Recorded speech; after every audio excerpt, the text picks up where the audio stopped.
doesn't want to show itself. It wants to hide inside an imitation. It'll fight if it has to, but it's vulnerable out in the open. If it takes us over, then it has no more enemies. Nobody left to kill it. And then it's won.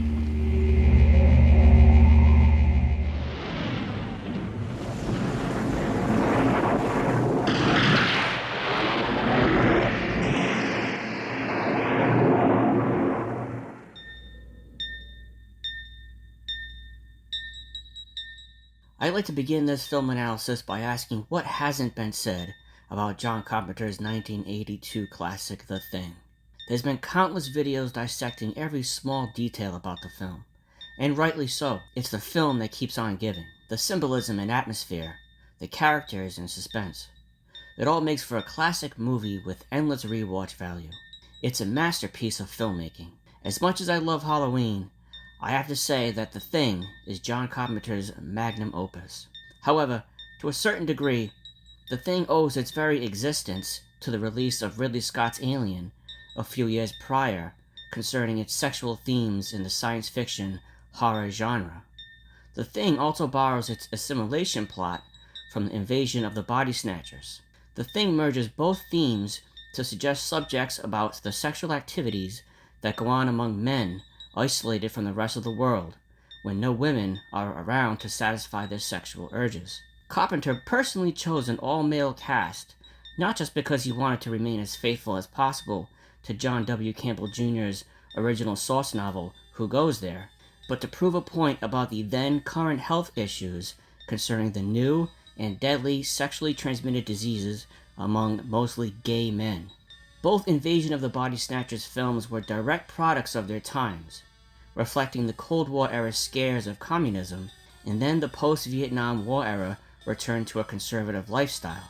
The Thing is also a product of its time by borrowing its thematic commentary from the AIDS boom of the early 1980s. The United States saw the AIDS epidemic explode during 1981. It grew at an exponential rate from then on, infecting predominantly communities of gay men, intravenous drug users, and others who are unfortunately given blood transfusions from infected carriers or born from infected mothers.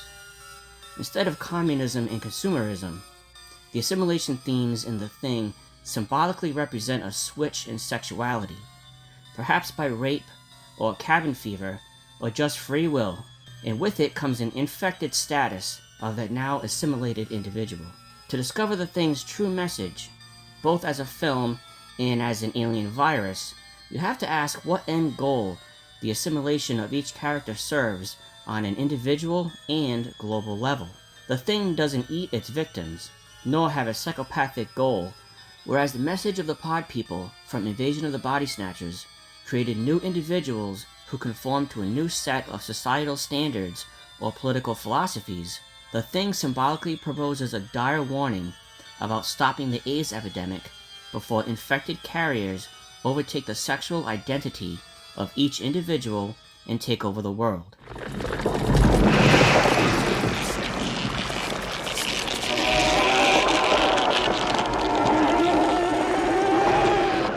In this video, I'll discuss how The Thing implies its AIDS references through symbolism, and why MacReady is resistant to The Thing's advances.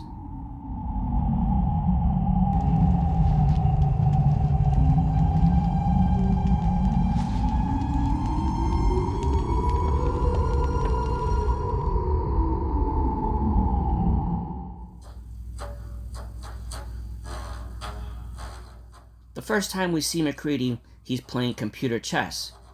Although he loses, it shows that he's interested in problem solving. He might have a drinking problem too, but at least he also spends his free time exercising his mind. He's a thinking man. This trait comes in handy throughout the film as he goes up against The Thing. Even The Thing acknowledges Mac's problem-solving intellect and leadership of others by framing him as The Thing. Mac is a sympathetic character too. When Bennings gets shot, Mac's the first one to come to his aid. He even gives Bennings his bottle of J&B to ease his pain.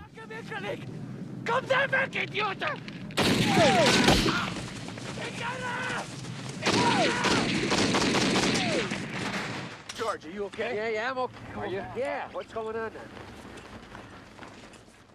Mac is the alpha leader of his crew, not just because he makes tough decisions, but because of his compassion for others. But what's more important about Mac's character is how he lives alone. Of all the members at Outpost 31, Mac is the only crew member who has his own apartment. That's very deliberate and should not go unnoticed. Mac is just a helicopter pilot. He's not a doctor or a scientist. You would figure that a scientist would need the privacy of his own apartment to crunch the data. The silence and solitude of having your own place allows you to concentrate far better than having to share your room with another person. By the script having Mac live alone, it implies that Mac knowingly separates himself from others on purpose. There must be a reason behind this. Perhaps Mac doesn't want to sit around and play pinball or play cards or ping pong. It seems like drinking and playing chess solo is more his personality. Mac keeps his coworkers at bay. He only bothers with them for work reasons. He chooses not to get to know them on a personal level. When you cross-reference Mac's desire to live alone with the blood-borne pathogen that eventually runs rampant throughout the all-male staff at Outpost 31, it becomes evidently clear why Mac wishes to keep his distance from the others. He's both afraid and cautious of engaging with the others because of what it could and eventually does lead to. By Mac already choosing to live alone, it implies that sexual activity probably already exists among the others at the camp, and if it hadn't, then it certainly does once the Husky arrives. There aren't any references through dialogue about sexuality in the film, which is strange because you would think that they might have let slip a dirty joke here and there. But there's no verbal mention whatsoever of having interest in the opposite sex, at least not vocally. However, there is a deleted photo showing Mac with a blow-up doll. He's sitting in the rec room watching television. It's only one of the very few instances in the movie where a female is portrayed, and the only instance where a female is portrayed in a tangible form. There are others that reference women, but I'll get to them in the second half of this video. The doll, though likely done for a comedy to show Mac's desperation for female contact, symbolizes Mac's relation to heterosexuality. No other characters are associated with the doll. The others are basically removed from acknowledging sexuality in total. Now, of course, just because they don't mention women, it doesn't make them opposed to finding females sexually attractive. But when you parallel the lack of female staff in their close living quarters with the real-life 1982 deadly blood virus infecting people all over the world, predominantly men, it's pretty difficult to ignore the film's obvious implication of AIDS, especially during the blood test scene to reveal their possibly infected status. I thought you'd feel that way, Gary. You were the only one that could have got to that blood. We'll do you last.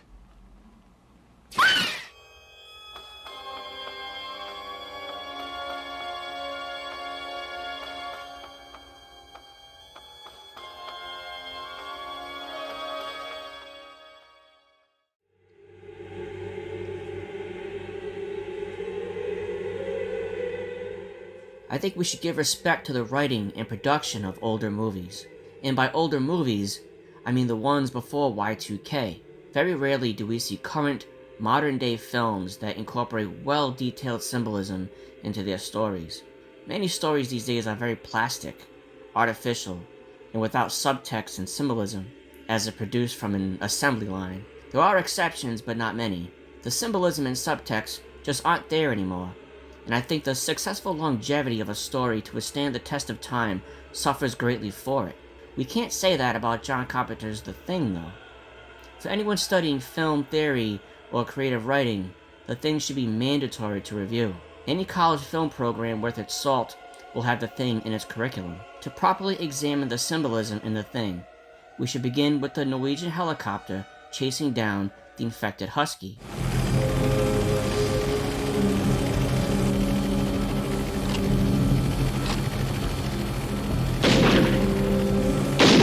Upon doing research for this film analysis, I discovered that while the AIDS boom took off in 1981, the first recorded case of AIDS was from Norway.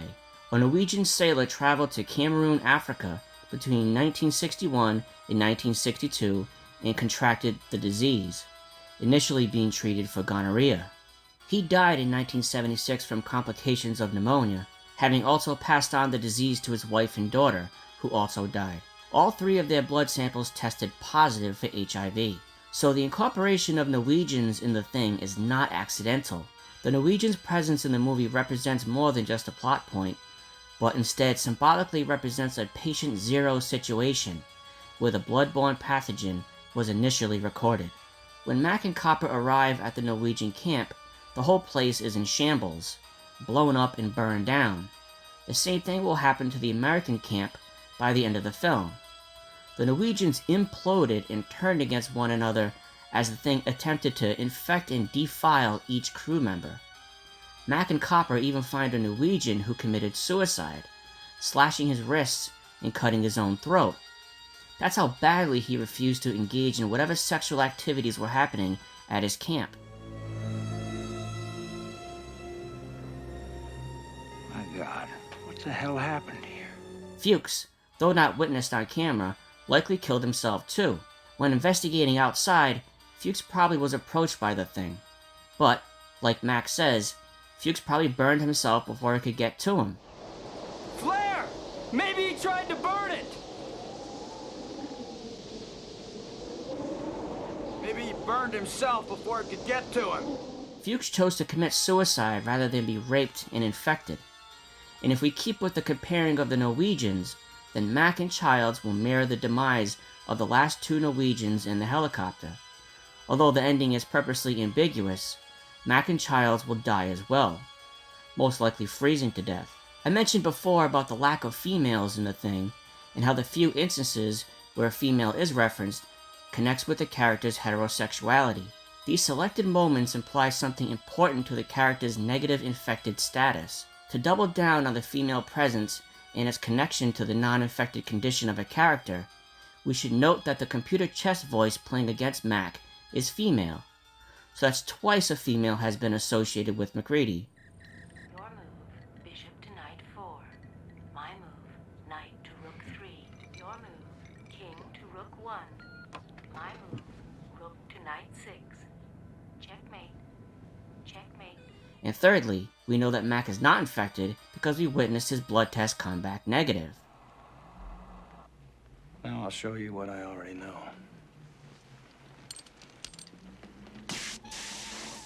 But strangely enough, there's a collage of black and white photos of scantily clad female models above the couch in the rec room. It's a massive amount of magazine pictures of what seems like a photo shoot of female models posing in their bikinis on a beach. And they're all in black and white. No color photos. Perhaps the black and white of the photos represents the obvious clarity of non-infected men sitting on the couch. When someone says to keep it black and white, they're implying an honest and simple choice between right and wrong, or good and bad. This collage is focused on only once when Copper, Gary, and Clark are tied up, and Mac tells everyone to cut the bullshit. All right, cut the bullshit! Windows, you come with us. Norris, you stay here. Any of them move, you fry them. You hear anything at all, you cut loose on the sirens. Other than that held shot, the collage is only in frame for a brief moment during the first shot of the crew in the rec room, and then just before the dog makes his sneaky trails around the camp. But what's more important about this collage of women is who is associated with it when sitting on the couch, not standing. It's the sitting on the couch under the pictures of the women that qualifies the lack of infection. It's as if the association with the photos of the women is implying the heterosexuality of each character. We first see Fuchs reading a magazine, and next we see Copper, Gary, and Clark. Each one was proven not a thing. It's also important to note that during the blood test when Palmer transforms into the thing, while he's sitting on the couch has been moved away from the wall where it had been directly under the collage of women. Why was the couch moved? It doesn't really seem to make any sense for it being moved, but by doing so, the couch doesn't appear in the same frame with the collage of women anymore. The setting that represents a character's non-infected status has been altered to now include an infected character. That's very deliberate. But perhaps the most telling implication about the sexually transmitted disease theme is during the blood scene. Max stands there with his flamethrower in one hand while heating up a wire to test each person's blood. Behind MacReady is a poster of a woman. It's perfectly in frame, right behind Mac. It's an old World War II poster warning soldiers of sexually transmitted diseases while on furlough from active duty. The poster reads, "They aren't labeled, chum. meaning the women these soldiers sleep with while on vacation could be harboring sexual diseases. They're not labeled, just like the infected staff of the Outpost 31 crew. The woman in the poster is holding a sign that reads, "I have VD." If you don't know what VD is, it's an abbreviation for venereal disease, only further implying the sexual disease theme. But what about the dog? It was infected with the alien virus long before it got to the American camp. Doesn't that directly oppose the theme of sexually transmitted diseases between the crew? Well, no, actually. The infected husky is a plot device. The virus had to get from one camp to another, so as a plot point, the infected husky is used cleverly because it fools the Americans into allowing the dog into their camp. Symbolically, though, keeping with the disease subtext, it implies bestiality. It's gross, but it's not unheard of, unfortunately. People have been known to be intimate with animals throughout history. Even the Bible forbids it, and that was written several thousands of years ago. And the Norwegian crew likely didn't have any female staff members either, so they suffered the same horrible fate as the American crew. And I'm not including The Thing 2011 as a legit factor to prove that there were women at the Norwegian site. The 2011 version didn't come out until 29 years after Carpenter's version. Cheating bitch. How's it coming in there? I said, how's it... The Thing is the best sci-fi horror film ever created, in my opinion. It's intelligent, scary, and ends with ambiguity to keep the viewer guessing. Regardless of what the symbolism points to in Bill Lancaster's genius script, The Thing is constantly enjoyable because it does not force the subtext. It gives you just enough information and allows you to fill in the rest. It plays on the paranoia and mystery of the crew perfectly. Plus, the practical effects in The Thing are some of the best in the movie industry. The Thing is a masterpiece.